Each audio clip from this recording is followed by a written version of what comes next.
Quelle relation y a-t-il entre un feu d'artifice et un véhicule moderne? Ce feu d'artifice explose lorsque le papier d'amorce bleu sera enflammé. L'airbag à l'intérieur d'un véhicule explose également, les deux fois pour la même raison, la pyrotechnie, ou autrement dit, ils contiennent tous les deux un dispositif explosif.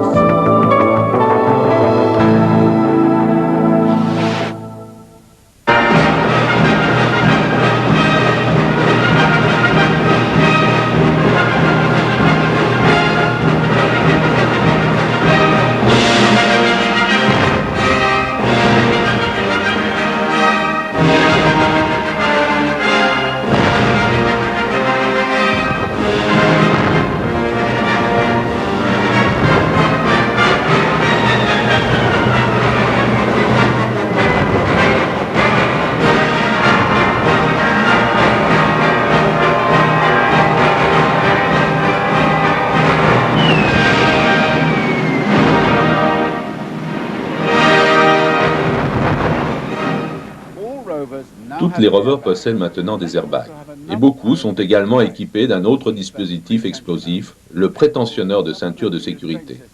On les appelle les systèmes de protection supplémentaire ou SRS. Avant l'utilisation des systèmes de retenue, les occupants pouvaient être ballottés à l'intérieur d'un véhicule, tout comme le sont les mannequins que l'on voit.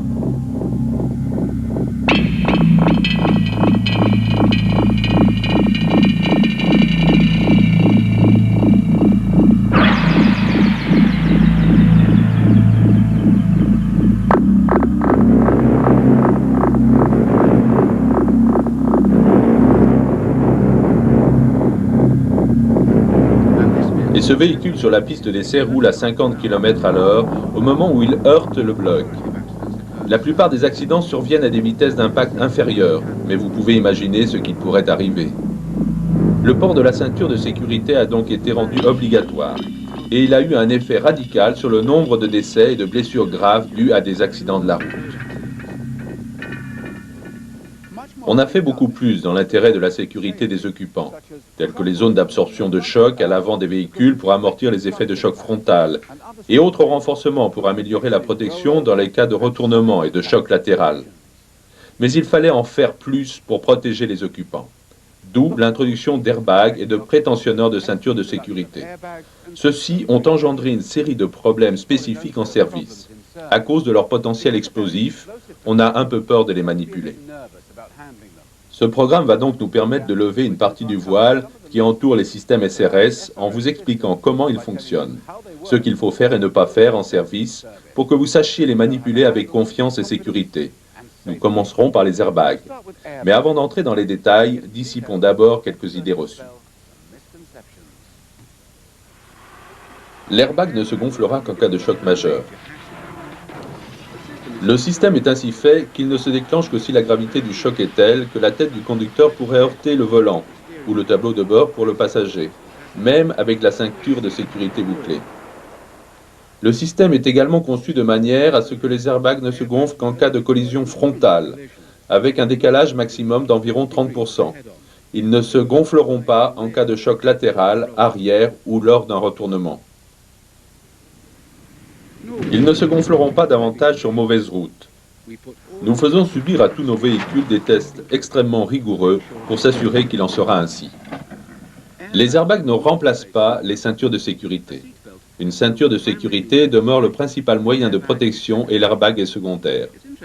Il est intéressant de noter que l'airbag se déplace à environ 320 km/h lors de son gonflage.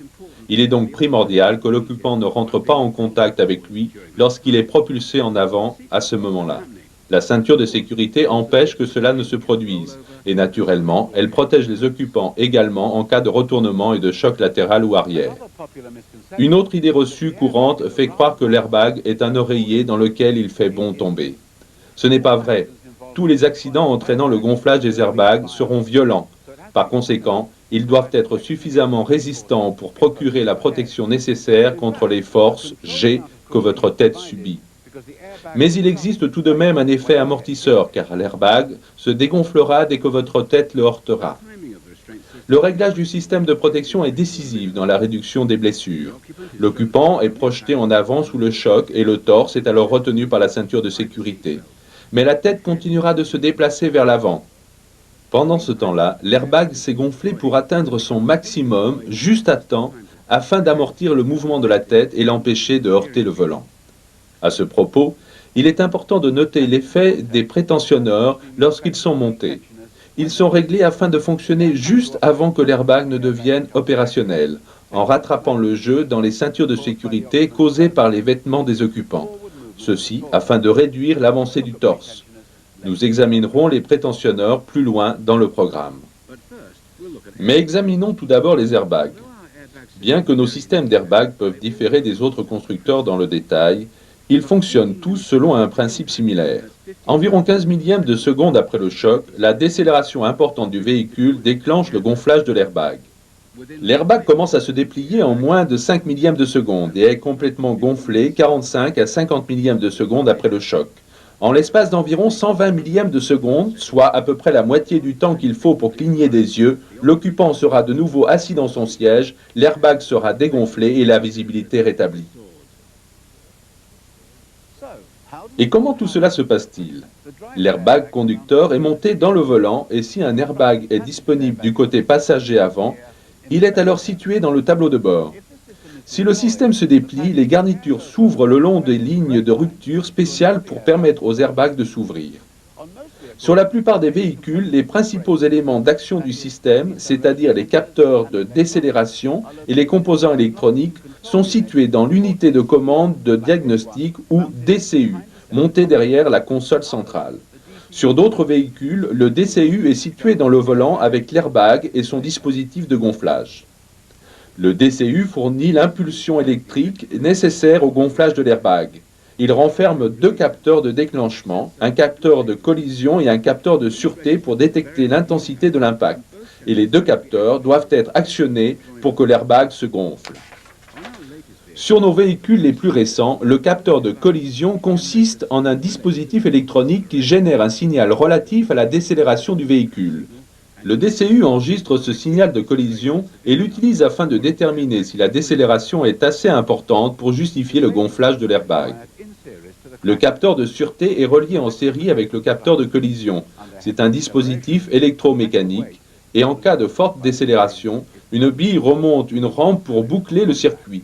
Ce capteur de sûreté permet qu'aucun faux signal électrique provenant de capteurs de collision n'entraîne le gonflage de l'airbag.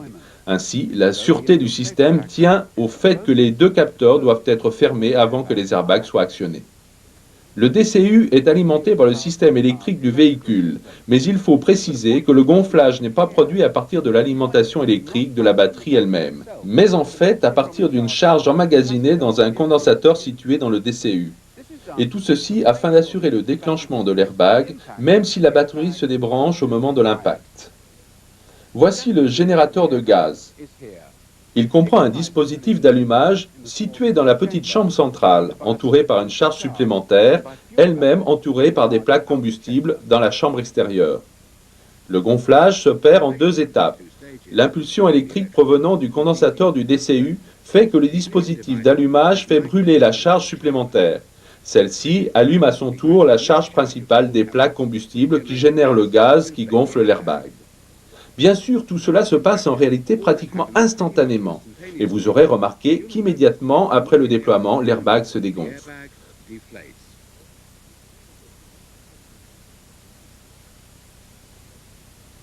Un autre composant à mentionner est ce témoin SRS. Il s'allume de 3 à 6 secondes lorsque le contact est mis, et pendant ce temps, le DCU effectue un cycle de contrôle de tout le système d'airbag. Puis il s'éteint si tout est correct. S'il ne s'allume pas ou s'il ne s'éteint pas, il y a un problème dans le système que vous pourrez diagnostiquer avec le test-book. Le DCU continue naturellement à contrôler le système SRS tant que le contact est mis. Et donc, si le témoin s'allume au cours de l'utilisation du véhicule, cela signifie qu'un problème est survenu. Et il est important de se rappeler que tant que le témoin est allumé, le système demeure inopérant. Voilà donc comment fonctionne le système d'airbag. Examinons donc à présent toutes les précautions importantes de sécurité que vous devez prendre lorsque vous travaillez sur ces systèmes. Les airbags sont conçus pour ne pas se gonfler par inadvertance, mais certaines précautions doivent toujours être suivies pour minimiser les risques. La plupart des règles tombent sous le sens, mais étant donné que cet équipement comprend un dispositif pyrotechnique, il rentre dans le cadre de la législation sur les explosifs qui traite de sujets tels que la manipulation et le stockage. Avant de travailler sur le système, coupez le contact, enlevez la clé et débranchez les deux bornes de la batterie, puis attendez 10 minutes. Ceci pour être sûr que le condensateur est totalement déchargé. Et si vous enlevez ou montez un airbag, il est évident que vous ne devez pas travailler directement devant, mais sur le côté. Avant de rebrancher la batterie, assurez-vous que toutes les fixations mécaniques du système d'airbag sont serrées au bon couple. Et il est normal de vérifier qu'il n'y a personne dans le véhicule. Voici quelques-unes des choses que vous ne devez pas faire. L'airbag et le DCU sont sensibles au choc et doivent donc être manipulés avec prudence. Ne les faites pas tomber. Si vous pensez qu'un DCU est tombé, ne l'installez pas, car les composants et les capteurs pourraient être endommagés. Ne soulevez pas un airbag par son câble et portez-le toujours couvercle au-dessus. Si vous le transportez quelque part, ne le posez pas sur le siège à côté de vous. Installez-le avec soin dans le coffre, couvercle en dessus. Lorsque vous testez le système, ne vous avisez jamais de connecter les sondes d'un voltmètre au hasard. Vous pourriez très bien faire une mauvaise manipulation et court-circuiter le système. Utilisez toujours la bonne procédure et le test-book. N'essayez jamais d'ouvrir un module d'airbag. Certains renferment des substances dangereuses. Il est également très inflammable et tout contact avec l'eau, l'acide ou des métaux lourds peut produire des substances nocives. Gardez-le donc toujours au sec. On utilise des vis spéciales pour maintenir l'airbag en place. N'utilisez jamais un autre type. Si vous devez vous débarrasser d'un airbag, ne le jetez jamais non déployé, que ce soit par exemple pour un véhicule mis en pièces ou une épave. Nous examinerons comment vous devez le déployer dans la suite de ce programme.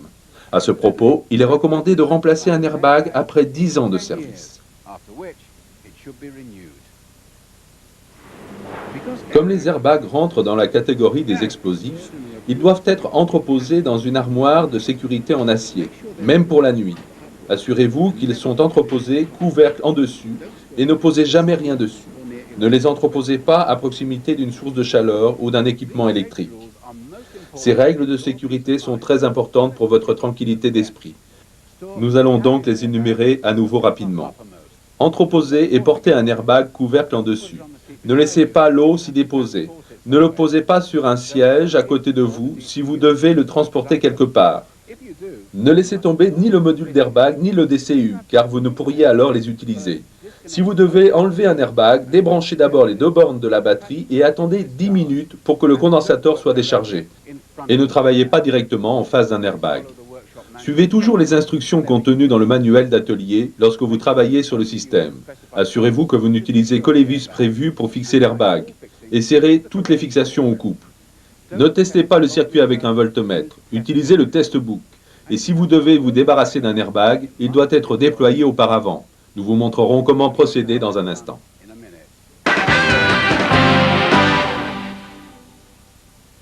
Mais examinons d'abord les prétentionneurs. Comme nous l'avons déjà dit, ils sont destinés à rattraper le jeu dans la ceinture de sécurité au moment de l'impact, et donc de réduire le déplacement du torse.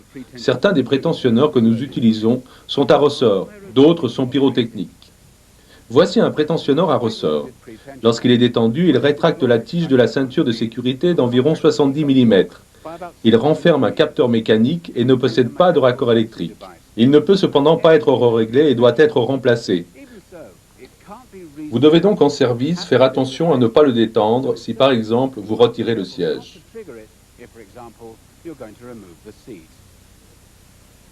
Pour être sûr de ne pas le déclencher, retirez le couvercle, enlevez la clé de service et mettez-la dans le tube de puissance. Cette étiquette vous indique comment procéder. Vous pouvez à présent retirer le siège en toute sécurité. Faites attention en le posant, ne le faites pas tomber ou glisser sur le sol, car la clé de service pourrait sauter.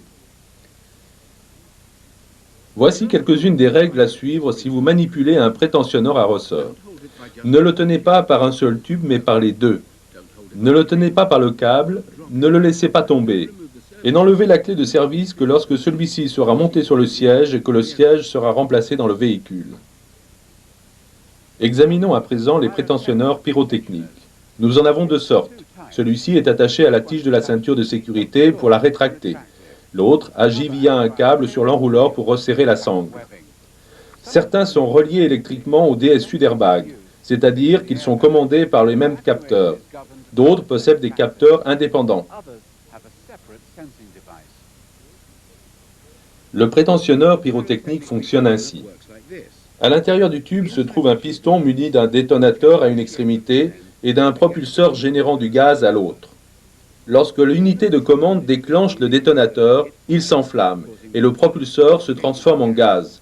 Ce gaz est refoulé par les trous d'aération provoquant une pression qui pousse le piston le long du tube pour tirer la fixation de la ceinture de sécurité par l'intermédiaire du câble. Les précautions à prendre avec les prétentionneurs sont très similaires à celles de l'airbag et sont assez évidentes. Ne les faites pas tomber, n'essayez pas de les réparer, ne connectez jamais les sondes du testeur sur les connecteurs, ne les soulevez pas avec les fils électriques ou par le câble. Assurez-vous que les branchements électriques sont corrects et bien fixés, et utilisez des couples de serrage corrects pour les vis de sécurité. Diagnostiquez tout problème à l'aide du test-book et observez toutes les conditions de sécurité. Comme nous l'avons dit précédemment, tout comme pour l'airbag, les prétentionneurs rentrent dans le cadre de la législation sur les explosifs et les mêmes règles de stockage et de transport doivent être suivies.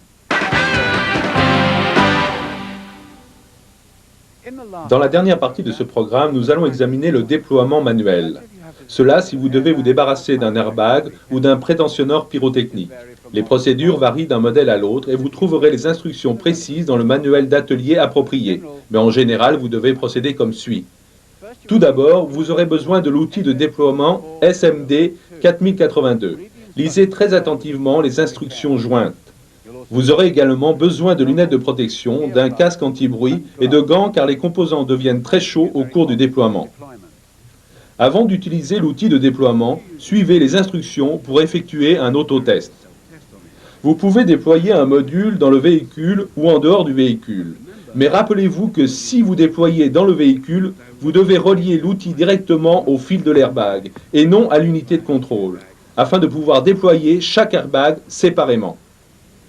Assurez-vous que l'airbag est bien arrimé dans son support, que le support lui-même est également bien fixé. Si le déploiement s'effectue en dehors du véhicule, un support spécial est fourni avec l'outil. Placez le support dans un étau et fixez-y solidement le module d'airbag. Dans les deux cas, reliez l'outil comme indiqué, en faisant attention de ne pas vous pencher au-dessus de l'airbag en le branchant.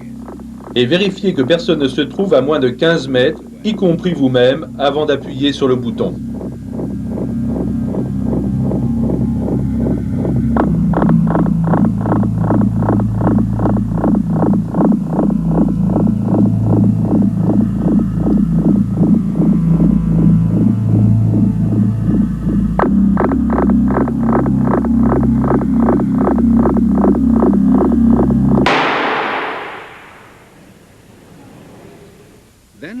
Puis, laissez-le refroidir une demi-heure.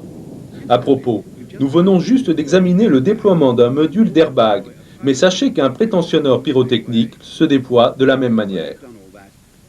Une fois que vous avez fait tout cela, placez l'élément déployé dans un sac plastique et refermez-le avant de le jeter. Si vous réparez un véhicule accidenté dans lequel l'airbag a été déployé, il y a un certain nombre de composants qui doivent être remplacés. En plus du module d'airbag qu'il faut changer dans tous les cas, il faut procéder au remplacement de l'unité de contrôle et quelquefois du faisceau et de certains autres éléments. Le manuel d'atelier approprié vous précisera tout ceci dans le détail. Un dernier point avant de terminer. Comme nous l'avons déjà dit, les airbags peuvent être dangereux s'ils sont manipulés de façon incorrecte. Cet airbag est en train de se déployer face en dessus et celui-ci face en dessous. Vous ne voudriez pas vous trouver dans sa trajectoire, n'est-ce pas? Pour votre sécurité, rappelez-vous les règles que nous vous avons signalées lorsque vous manipulez n'importe quel équipement pyrotechnique.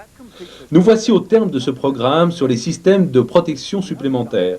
Nous espérons qu'il a répondu à vos questions et qu'il vous a montré ce qu'il faut faire et ne pas faire lorsque vous travaillez avec des éléments pyrotechniques. Rappelez-vous que l'équipement monté varie d'un modèle à l'autre et qu'il faut donc vous référer au manuel d'atelier approprié. Et en cas d'incertitude, demandez toujours conseil. Ask for advice.